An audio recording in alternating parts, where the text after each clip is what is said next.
Okay. Welcome to Keeping It Real, the largest podcast made by real estate agents and for real estate agents. My name is DJ Paris. I am your guide and host through the show. Today is our monthly Coaching Moments episode with Ryan DeApril.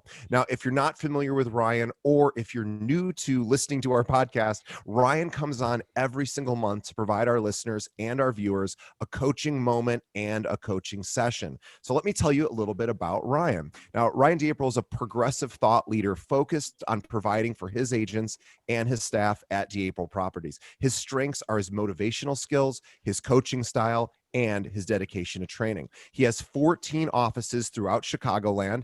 Also, he has offices in Wisconsin, Indiana, and Michigan with hundreds and hundreds of top producers. Now, DeApril Properties is a coaching company with 8 strategic coaches who work week in and week out with every agent, individually focused on business planning, coaching, and accountability. Now, if you'd like to take your career to the next level, or if you're just not getting the attention you need at the current firm you're at, check out DeApril Properties. Visit them at DeAprilProperties.com. That's DAPRILE properties.com. And one more thing before we bring on Ryan, we have a special guest as well on the show. But before we introduce our guests, before we open the mics, I want to give you guys some exciting news. The Chicago Tribune just a few days ago named both our companies, Ryan's and the company I work for, as a top workplace in the Chicagoland area. We were both in the mid-sized company category, and I think there was maybe only 1 or 2 other real estate companies honored. So cheers to both Kale Realty, which is our company, and DeApril Properties for making this list. And just to let everyone know what this list is for and what it means, any company across all industries can apply here in Chicago to be part of this. And then what happens is an anonymous survey goes out to every single person that works at that company, and those employees rank you. And they just basically take the highest scores and honor those firms. So this is a very, very big deal and a well-earned win. And it really goes to show you the kind of company that Ryan and his team have created. So again, if you are looking for another firm to consider, DeApril Properties is obviously a good firm, voted on as one of the best companies in all of Chicago. So once again, Ryan, welcome to the show. Thanks, DJ. Thanks for having me. I appreciate it. It's always a pleasure to come here and sit with you and to brainstorm and mind share. Yeah, it's definitely fun. I'm doing this for everyone watching. They're going to see a different background. I'm not in the office because I might be quarantining for the next 2 weeks. I believe I am okay.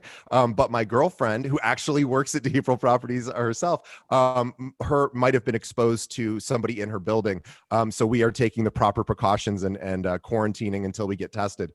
So for those of you looking around, this is my apartment, and Ryan is in Indiana, I believe. Yeah, we're at our office in Indiana. This is a beautiful office. We serve the year-round and the lake home markets here in Indiana and Michigan, and in Long Beach and Beach Walk and New Buffalo, Michigan. And Peter and I are out here, and we're doing some coaching and some meetings of agents out this way. And Pete walked past me, and I said, "Pete, come join me on the podcast in 20 minutes. So I sprung it on you last minute, but we had Lindsay Miller on as a guest last time, and that went well. And right when I saw you, Peter, I said, why don't you, he adds so much value to our organization and works so closely with our agents. So I wanted to share a little bit of Pete with the rest of the real estate community here. So thanks for having him on, DJ, and thanks, Peter, for being here. Yeah, my pleasure. Yeah, welcome to the show. Ryan, tell us a little bit about Peter and what he does at DeApril. Sure. Peter is our Director of Agent Services. Peter's been in the business for a long time. Pete works with our corporate staff as well as our agents, works with our coaches, our VPs of sales, et cetera, and really just kind of helps us refine the company's process, the agent's process, in terms of articulating your value, knowing your market statistics, focusing primarily on skill set, understanding, anything from your list price to sale price equation to time on market, to if it's a buyer's market, if it's a seller's market, your price comparison. I'm sorry, I'm hearing an echo over here. Maybe Peter, I'm hearing you in the other office. Could be. Yeah. Yeah, Pete, I'm going to mute you just for a quick second so we don't get the echo. We'll pull you back on. Yeah. So that's what Peter does, and he's a valuable resource to our organization. Our agents adore him. They love working with him. We do something on a quarterly basis where we send out to our agents their market statistics, and we talk about the good and the bad for them. And so we could help improve the good. We also put into promotional marketing to help them promote, and the bad, I shouldn't say the bad, but hey, here's some areas of improvement you could use. And Peter has helped us implement that as well. So he does a lot of things at our company. Welcome. Well, welcome, Pete. We're excited to have you. You're still muted for the moment. We're going to unmute you here in a sec. And I was talking to Ryan just before we went on, and today, if you're watching this live, you know, of course, today is the day after the election, where lots is going on in the news. You know, the news cycle is really spinning, of course, because we're not at this moment of recording, we're not sure who our next president is going to be just yet. And we're now, at least I have been, and I'm not somebody who watches the news 24/7. I've been watching updates every 5 minutes in the various websites I go, just because I'm curious. And what I'm not doing is working on my business. And I hate to admit that, because I wish that wasn't the case. I wish I was able to say, I will check back in one time later tonight for a few minutes, and then I'll go back to work. But I haven't been. And I imagine there's a lot of us who are caught up in the news of the moment. And I think what we're doing today is really important, because we're going to not talk about the election. We're going to talk about getting back and focusing on your business and some of the things that you can be doing. So if you're caught up in the news cycle at the moment, great time to pause, relax, and learn something to help grow your career a bit better. Yeah, and I applaud you for being on. And you know, I DJ, I might have told this to you. I might have said this before. I said it probably a million times. In 2008, right around there, I turned the news off, and I really have not tuned back in. I tuned in last night. This morning driving in, I turned on the news on the radio, which I never do. And within 5 minutes, I said, I got to turn this off. I haven't seen it since. I feel so much better. I have some exercises and things we'll talk about, and I'll do it in the second half, I think, of our session here today. Or maybe it might be good to talk about it first. Maybe we got to get refreshed, and then we get in the skill set. But yeah, it's crazy time, and you know, it's also very entertaining. And oh, sure. So it's like watching the Super Bowl, you know, election night, and it's fun. But at some point, you know, we all need to turn it off. And I just want all the listeners here to understand is that the news is always overwhelmingly negative, and you get out of life what you look for, good or bad. And so I have 3 daughters, and I preach to them, there's a reason why I don't watch the news. I'm so grateful for the life that I have, the family that I have, the country that I live in. And the best way to become ungrateful for those things, to become miserable, is to become a news junkie. Yeah. It is designed to scare you, and is designed to keep you hooked. And it's just a nasty, nasty habit. It could be comfortable, but if you're looking to grow as a human being, you're looking to expand your business, the best thing you can do, I did it in 2008 because we were coming into the Great Recession. I had a wife, I had 3 girls, still that I have now, and I had to go survival mode. And so I became acutely aware of my mindset. I turned off the news. I turned out to be one of the most ignorant people for the past 10 years or so, but it's okay. There's a lot of things that are going on that I'm not aware of, but I'll take what I got over that. Yeah, I agree. I mean, I know for me, I limit myself because it's unlimited news. It's designed to arouse and inflame the senses, because that's what, we know increases addictiveness. And so it's not, it's one of those things that's designed to just like social media has a similar design. It's designed to entertain you and keep you hooked and keep that dopamine flowing, so that you don't feel the need to move because you feel like you're doing something. And I really don't watch the news at all. And so last night and the day before, we're coming in, I'm like, all right, I'm going to start. And I started playing a game with my wife. I said, come home, have a drink. And I'm like, let's see what's going on. And I said to her, let's go between the networks. And I went between, MSNBC to Fox News to CNN. And this is what I've been doing for the past 2 days. Well, last night and the night before. I'm done now. And I'm telling you, it's not news. It is from both sides. It's propaganda. It is. It's not reporting. It is, and of course it's politics, but it's even the news stations. Like, what is going on? It is so obvious from everywhere. I'm like, this is bullshit. I'm turning it off.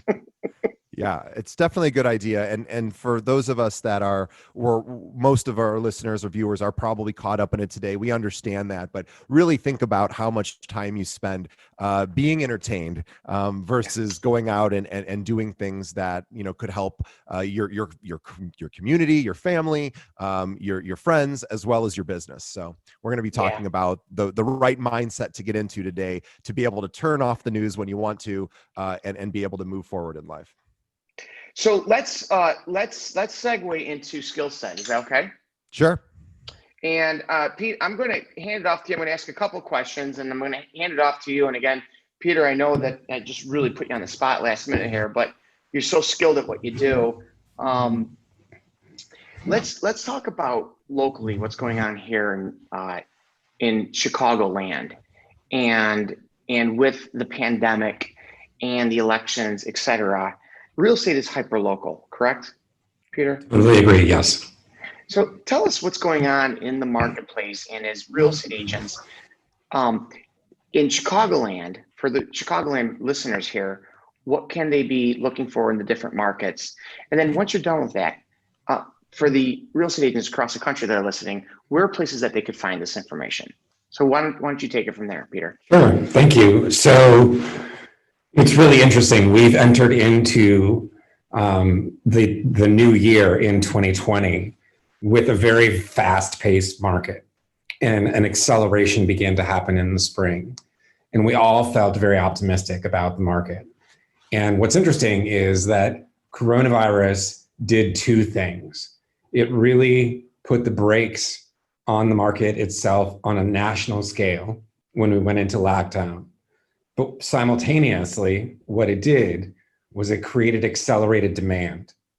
And it's been a really interesting experience in that we have nationally, we have 23% more showings than we did in 2019. Wow. And we have 21% less inventory. Right. So the law of supply and demand really clearly dictates upward pressure on pricing. And that we've seen that really accelerate, especially in the suburban markets.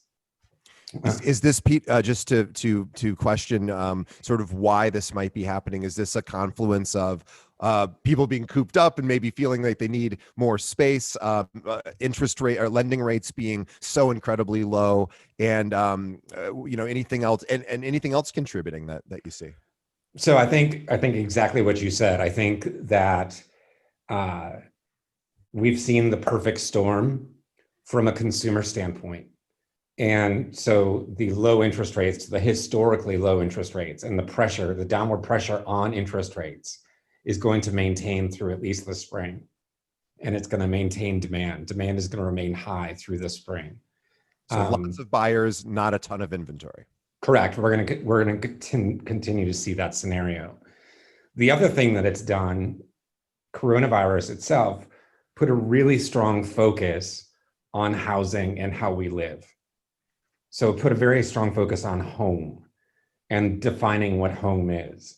And I think when people sat in their house for 90 days, they really became conscious of how they live. Yeah.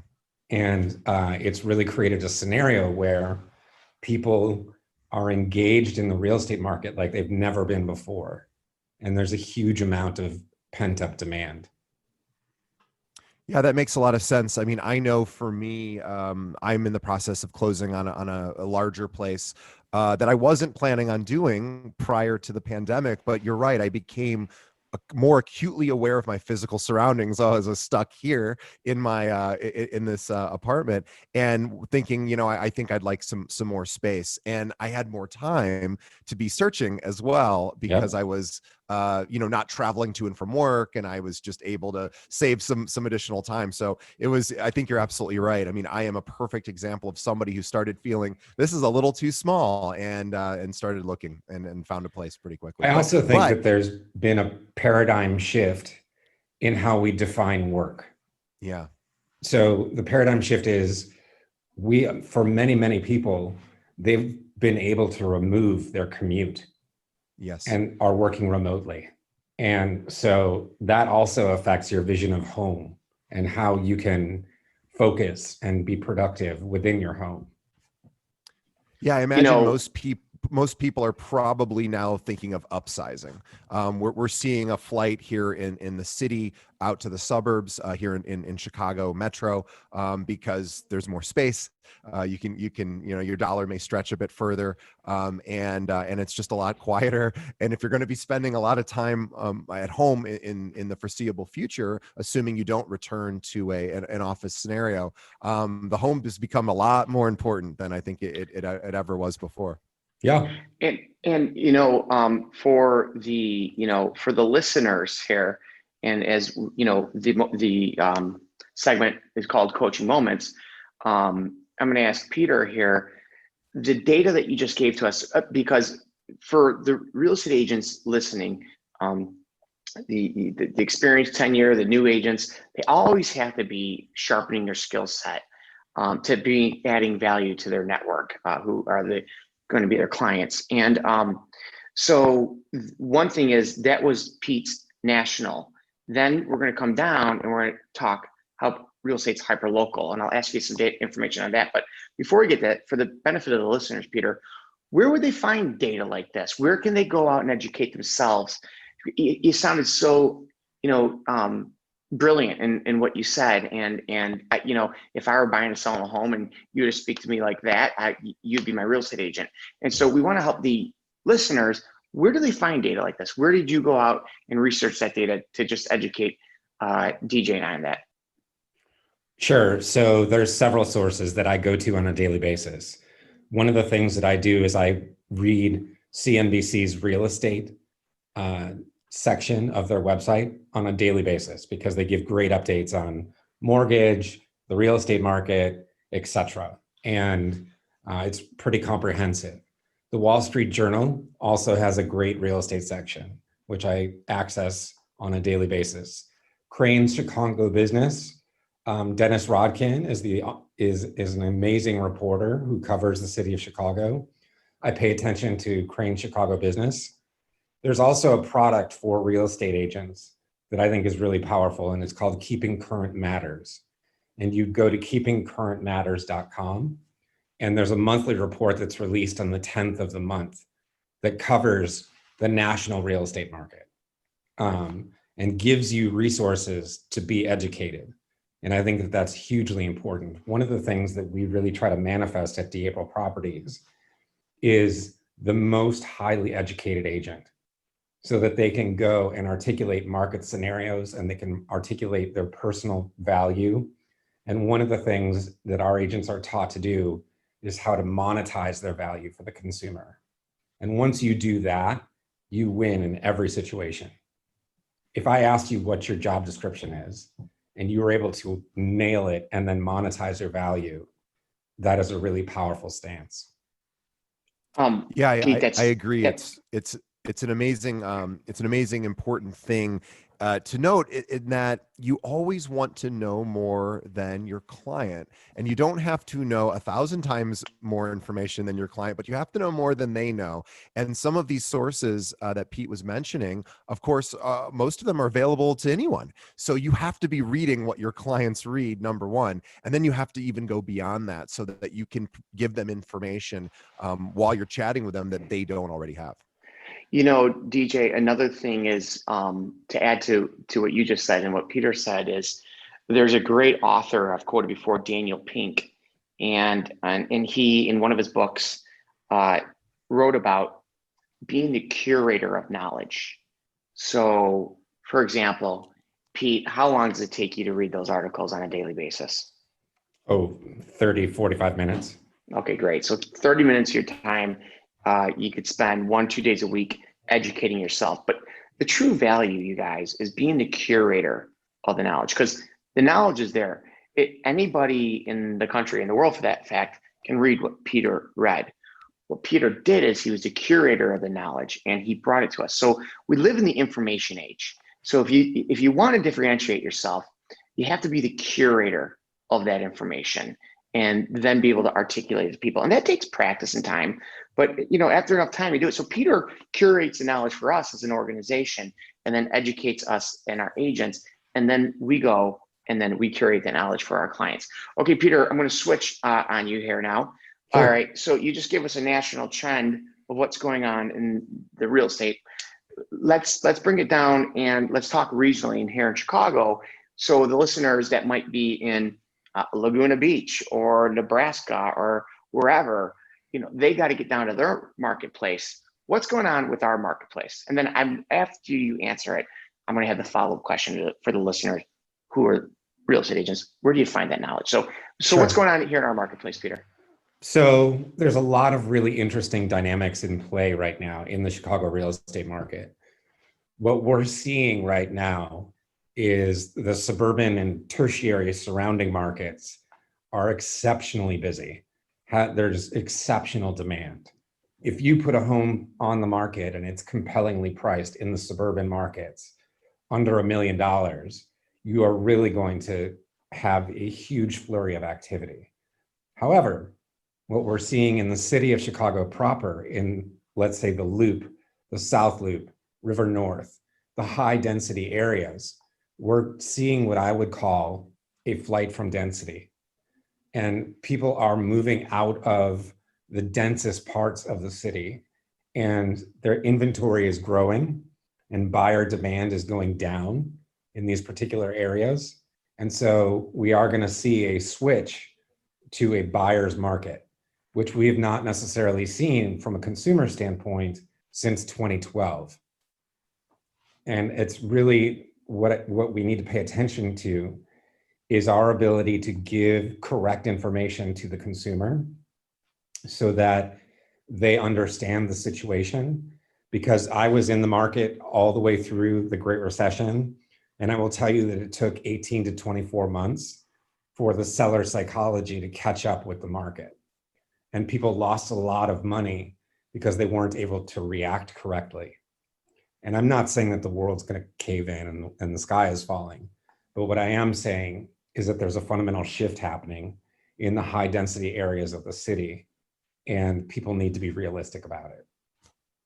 Well, I live in River North, and I am staring out right now out these windows into the streets below, and I have noticed the last 6 months, our own area, I've seen people moving out. I haven't seen a lot of people moving in, so that really speaks to what Pete mentioned. And here in Chicago, it's really neighborhood by neighborhood. The further out you go, you see a little bit more activity, but closest to the downtown, it's pretty tight right now. There isn't a whole lot of people moving in, so I imagine this is happening in a lot of metro areas all over the country. Absolutely, and I think that there's a fundamental plateauing of pricing happening in a lot of areas. And I think that as soon as the seller is able to catch up with the psychology, the better off they're going to be. I do not see a drop off like we saw in the Great Recession. I don't see that at all. But what I do see is a plateauing. I do see some depreciation in some of the higher density areas. But just as you said, if you go out to less dense areas, let's compare the Loop to Lakeview. Lakeview is still hopping and it's still really, really busy. The Loop is not so busy. It's a different story. And so Peter, I'm a real estate agent in San Antonio, Texas. Where am I finding this data to look what's going on in the greater San Antonio area than the suburbs of San Antonio, which I've been to one time. So why am I bringing up San Antonio? I have no idea. But how do I, for the benefit of the listener here who's tuning in to sharpen up their skill set, where do I find that data? So we're fortunate in the Chicago metro area to have a great MLS that provides overall statistics. So there's a product called InfoSparks that is available to us through the MLS that gives overall market data. So one of the things that we pay very specific attention to at April is month supply of inventory in a specific market. And I'll go through it very quickly. So 1 to 4 months of inventory is a very solid seller's market. Between 5 and 6 months, it is a neutral market. There's no advantage to the buyer or the seller. And anything above 6 months is very solidly a buyer's market. And what we're experiencing in the high density areas right now, we've seen inventory grow to 11 or 12 months worth of inventory. Now, when you go into the suburban markets, we're experiencing from 1 to 3 months worth of inventory. So there's a huge paradigm shift that's happening. And it's been, coronavirus has had an impact. The civil unrest has had an impact. I believe that the election to some degree has had an impact.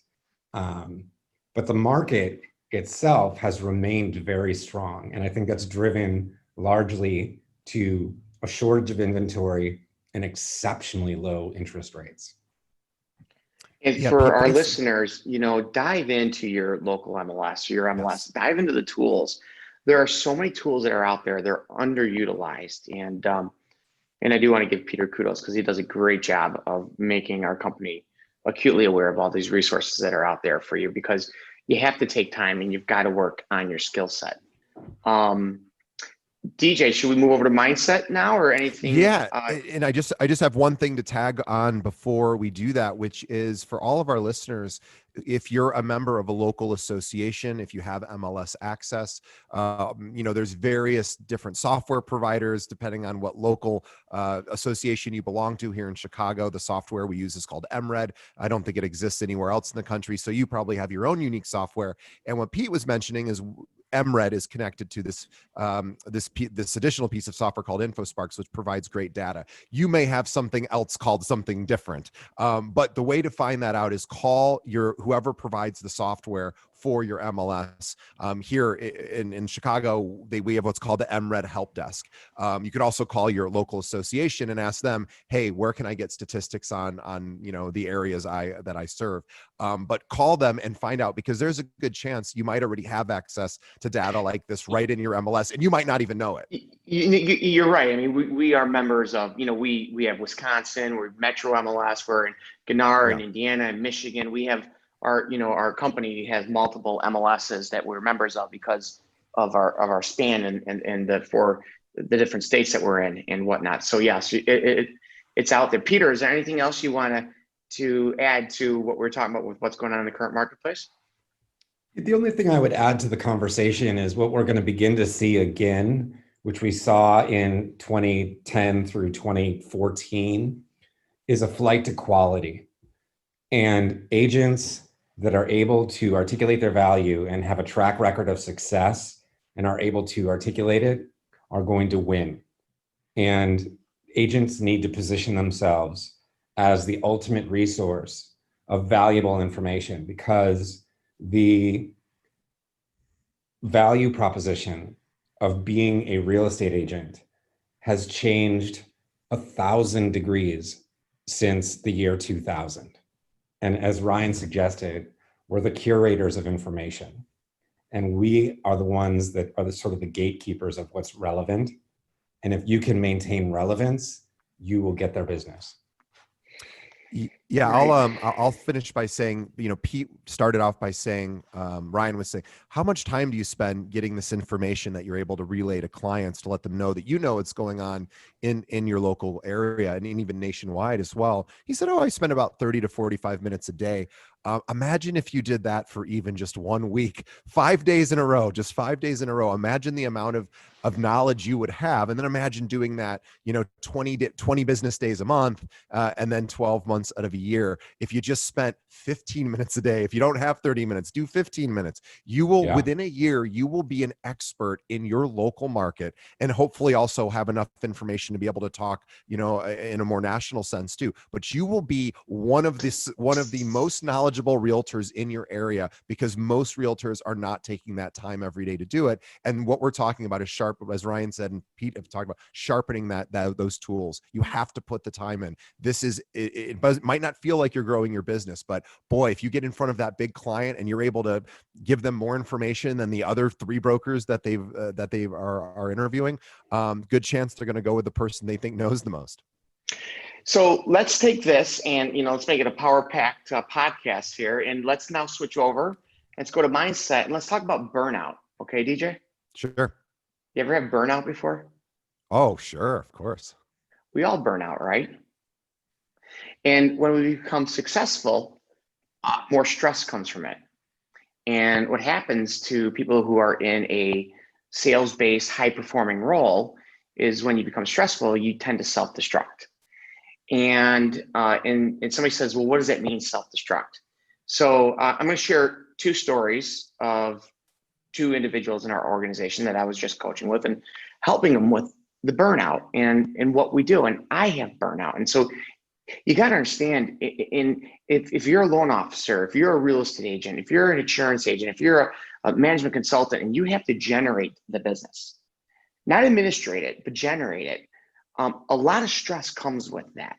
So you've got to have a way to center yourself so you could be prepared to go back into it, because the alternative isn't that great. We can self-destruct, but then we're like, oh shit, now I'm starting all over. And I've seen so many people start all over again. I had, you know, one of our loan officers, a young lady, 28 years old, was coaching the other day, and, you know, we were having a great moment. You know, we were talking about burnout. And, you know, I asked her a few questions, and, you know, one of the questions was, and it's not all about money, okay? I want the listeners to understand this, but it's finding, but I also want to kind of get to the point, because we are high producers here, and this is what we're here for. But, you know, I asked this 28-year-old loan officer who's been in the business for a few years, what's your income this year? She said $188,000, I think, is what I'll end up at. And then I said, what was your income 4 years ago? And it was 3, 4 different jobs, trying to make ends meet. Now, there's a lot of stress in mortgage lending. You have buyer's agents calling you. You have seller's agents calling you. You have buyer's attorneys calling you. You have seller's attorneys calling you. You're waiting on the title company. You're waiting on the attorney to give the docs, who's going to blame you for not having the mortgage, because the attorney didn't send you the docs on time. You've got condo questionnaires. You've got condo docs. It's incredibly stressful. Same in the real estate business. And so, you know, you have this moment where it's like, holy shit, is this worth it? And the answer is, it is worth it. What are you doing to replenish your energy? I'm here in our Indiana office, and another one of our real estate agents. I mean, this is a young man. He's, I think, 28 too. And he relocated from San Diego to Indiana and didn't know anybody. And, you know, he's just over $10 million in production this year. And he also is starting to invest in real estate. I'm really proud of this guy. And the building next door to his building was on fire. And so he had to run down in the fire department. And I saw the look on the kid's face. And I did the same thing. I said, where were you 4 years ago? And the reason I asked that is I'm trying to always help people bring gratitude, because we're dealt shit sandwiches every day, right? That's why I don't watch the news. I have enough drama in my life. I have enough of my own chaos that I have to do. But and one of our core values, you know, it's developing yourself and others. And I've got so many people in our company that have helped me. And one of our agents, she'll do about 37 million in production. She gave me a gift for my birthday earlier this month, and it was a gratitude book and a journal. And, you know, I did daily gratitudes, and I journaled for about 7 years. In the past 2 years, I just have fallen off it. And the other day, I It was early in the morning, 5:30 in the morning, and I looked to my right, and there was a gratitude book. I said, I'm gonna pick it up, and there was a great read, and I shared it with the company on our internal Facebook page. But I wrote 3 things down that I was grateful for. God, does it sound so cheesy and cliche and whatever you want to all the naysayers out there listening? Holy shit, did it put me in the right mindset for the rest of the day. And I tell you, I've been doing it every day, and I just feel so good because I've got so much to be grateful for. And yeah, there was a time that I said, what am I doing? I sell the company. Why am I dealing with this shit? I want to retreat. We all want to retreat. But what's the alternative? I mean, I love what I do. I love the challenge. I love the purpose. There's the frustrations. There's the headaches. There's the getting yelled at. There's the doing the good deed and getting punished. You know, these cliches they're real, right? They're cliches for a reason. No good deed goes unpunished, but we're good people and we do good deeds and we're going to get punished for it and so on and so forth. But what's the alternative? You know, we're living fulfilled life. We're living purposeful lives. We are working for ourselves. We're creating something that nobody can take away from us. You know, we've seen these what do they call them? Disruptors, Yes. right? For 20 years now, trying to disrupt our business. Hey guys, the only person that's going to disrupt your business is you. That's Right. it. The only person that's going to disrupt your business is you. We are like high performing athletes. What gets us there is our network, period. Nothing else. Sure, you might have one person who's a Zillow freak and another person who's a cancel for sale by owner champion. Cool. Those are outliers and they're Yes. great, and I applaud them.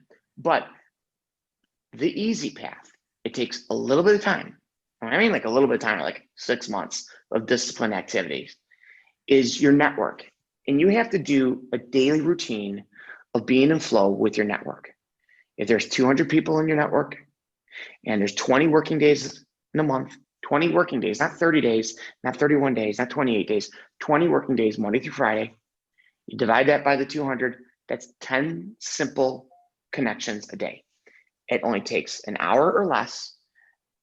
Do you choose to do it or do you choose not to do it? And either you do it or you don't do it. And if you do it and you do it consistently, you might not do it for 5 days, but if you do it 4 days out of the week, some weeks you kill it, you do 5, some weeks you don't do so good, you do it 2, but the next week you jump back on, you do it 4. I'm telling you, your business is going to grow year over year over year. You need the accountability partner. You need the coach. You need somebody. Don't go it alone. This business is too hard to go alone. The emotional intelligence, the barrage, everything that we have dealing with us, you need accountability partners. You need a friend. You need somebody to lean on. You need the right tools. You need the right CRM to track your goals. You can't go it alone, but you got to reset, and you really need to start your morning every day the right way and look around. And even though if you're going through the hardest time of your life, I bet you're going to be able to find 3 things that you could stop and be very grateful for. Write it down. It'll put you in the right spot. Yeah. And even if you're in a really bad spot, even if you just say, hey, I got another day. I woke up, I was given another day today. That's a big win. A lot of people aren't going to get that. And I don't mean to be morbid, but we not everyone wakes up every day. So we're really lucky. So even if you just wake up and that's all you can be grateful for, hey, that's something. And that'll get you in the right direction. So I think that's all I have for my little segment of mindset and being grateful for this great business that we all have, whether we're in the real estate or a mortgage lending business. Anything else, DJ, that you wanted to cover? Not really. I just wanted to give a suggestion. Ryan had mentioned, aside from being, being grateful, and you can find gratitude partners. If this would be helpful for you, I know for me, I will often let myself off the hook. However, if I have an appointment with somebody who's relying upon me, I will never miss that appointment, which is why I have a personal trainer, because I don't go to the gym on my own. But now that I I have a personal trainer I've never once missed. So you can find gratitude partners. There are plenty of resources online. Just Google it. There's lots of free places for people from all over the world that you can wake up every day and say, we're going to share 3 things we're grateful for. Sounds like a silly thing, but it actually works because it'll get you to do it if you're like me, and you know, it's helpful to have an accountability partner. And the other thing I wanted to mention real quickly before we leave, Ryan talked about your network being everything. And he talked about making those connections every day. And a lot of times you might be listening or watching and going, well, how do I do that? And I just have and Ryan could give you a million suggestions. I'm going to actually take one of Ryan's suggestions that he's given on a future episode, in a previous episode, and give it to you now, but also add to it, which was use social media as a research and development arm so that you can find out what your contacts are doing and you can comment on them. Again, I'm stealing this from Ryan, so it's not my own thought. That's and I got to interject, because I think one of the biggest mistakes agents do is, and loan officers as well, they look at social media as a marketing platform. Sure, it's a marketing platform, but it's even better R&D. It's a better place to research and develop relationships. It's not about you, it's about them and your business. Yeah. And the number one, Maslow's law, Hierarchy of needs. You're so much smarter than I am. Maslow's hierarchy of needs. One of them is significance. Yeah. Everybody wants to be significant. You can make anybody in your network significant if you talk about them and not you. So, you know, it's not about you, it's about them when you're in live flow. It's not about, hey, by the way, do you know anybody looking to buy or sell a home? It's not, do you know a referral? It's cut between that. Get on social media, find out what's important to them, then just send a message. Say, I just saw that you sponsored a dog shelter, or I just saw your kid graduated kindergarten, and your granddaughter just got married. Congratulations. How are you? How you been? And for everyone listening, I'll also add on to that, LinkedIn does a really good job of this for you. So if you go into LinkedIn and you look at your feed, which I bet most of you don't do, every day it will tell you who started a new career or a new job at that same company or a new company. It'll tell you whose birthday it is. It will also tell you who's celebrating a work anniversary. So if you're like, I don't know what to talk about with my clients today, or they're not really posting on Facebook and Instagram, I don't really have anything to mention, go to LinkedIn and just go, oh my God, I just saw you celebrated 3 years at XYZ company. And then, awesome, that must be great. How are you feeling about it? I guarantee that's the only phone call they're getting that day about that particular anniversary. And again, it's significance. You're showing them that they are significant to you. And then when they go to think about buying, selling, renting, investing, hopefully they think back to the person who made them feel significant. So great place to cap off. It is, you know, and now that we're coming into the holiday season, you guys, and seasonality is a real thing in our business with Thanksgiving and the holidays, and it starts to slow down. I was coaching an agent of ours. This individual will do 65 transactions this year. He's an individual, is not a team. And, he was talking about building a team because he's so busy. And I said, well, I think that's a great thing for you to consider, but maybe in February, let's just start planning it out, because you're going to start slowing. Because, I don't feel as slammed right now. I said, how many buyers did you close this past year? And he went to his dashboard, and I think the number was 37 buyers. I said, and every listener who tune in here, okay, please. I said, you need to, over the next 2 months, send a handwritten note and saying, I remember, looking at the homes with you. I remember our journey. I'm so grateful to be a part of the journey. I hope you're enjoying the first holiday season. Send that out, right? Send that out, to your 37 buyers that you represent. And by the way, we could talk about he did another 30 something listings, but I said, this is the time to go deep with your network, because the spring, the summer, the fall, we're busy. And you know what? Those 10 contacts a day, I get it. It's a lot, especially when you have everything going on. But as we come into this seasonality slowdown, this dip, you need to go deep. And I'm telling you, it will pay huge dividends for you in the spring of 2021. Yeah, really well said. And also just remember that Most of your peers who are realtors aren't going to be doing that.